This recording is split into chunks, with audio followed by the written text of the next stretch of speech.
Hello, I'm Paul Douglas Fraley. I'm an author and writer by vocation. Also, I'm head of the Imperial Micronational Lodge of Varengia. Now, don't get me wrong, this isn't like a government setup over Great Britain.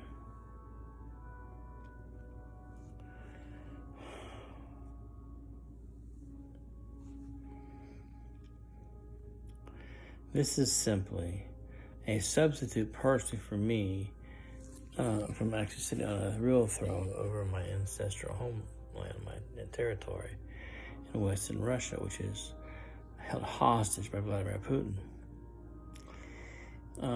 I don't plan going over there because he's crowing like he's the king of the hill over there, and while he's doing that, I can't do anything about it. I can't go without being in danger. However, I have appealed to the United Nations on the subject matter several times. That's what is required in addition to having investitures that declare me nobility or royalty.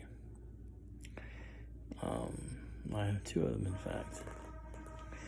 Also, I have an ID card that identifies me as a lord of a castle in Scotland. These are called credentials.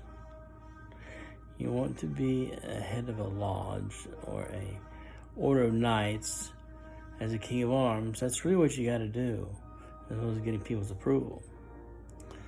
I'm sure everybody, if you haven't lived under a rock, has heard of that television show, Suddenly Royal. The guy finds out he is a link to a royal person over in Man, and he's on a plane, if you know it. That was just for a TV show.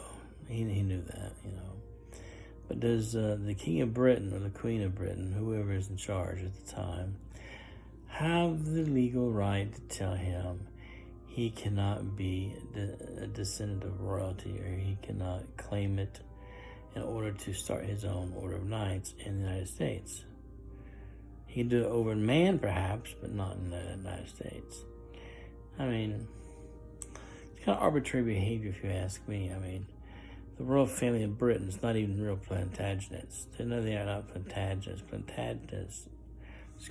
Plantagenet royal family of Great Britain lives in Australia.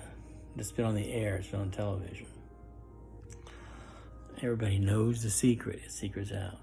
They are the royal family of Great Britain by virtue of the vote of the people in Parliament in Great Britain, not because they are descendants of royalty, unbroken line of royalty in Great Britain. That's been proven to be false. So there are many different ways of doing it, I suppose.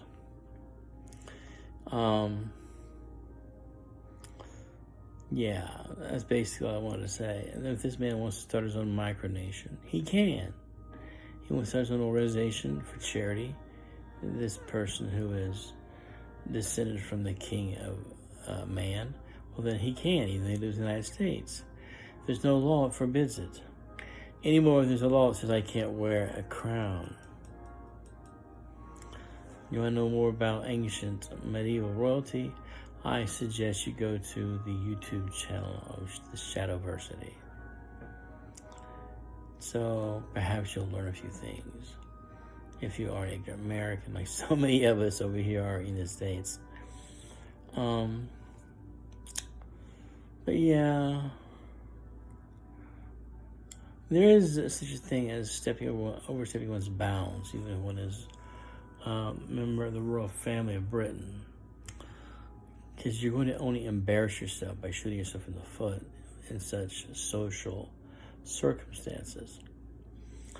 You don't have an unbroken line to the throne. It's been proven. The Plantagenets of Australia, they're the ones that legally, according to the rules of the game, belong in Britain as the royal family. But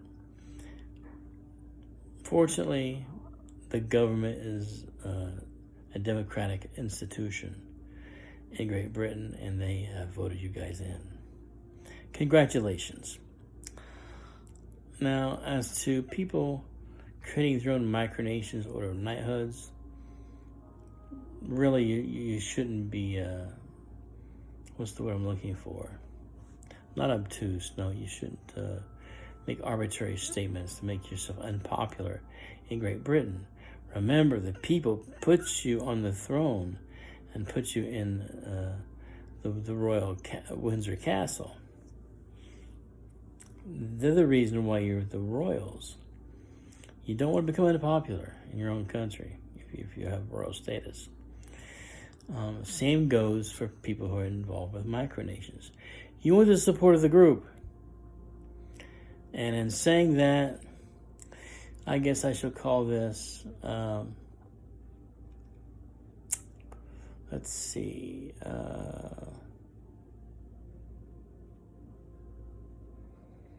credentials. We'll call it to have royal credentials, this video. So in saying that, I wish you a good day and have a good life. That is all.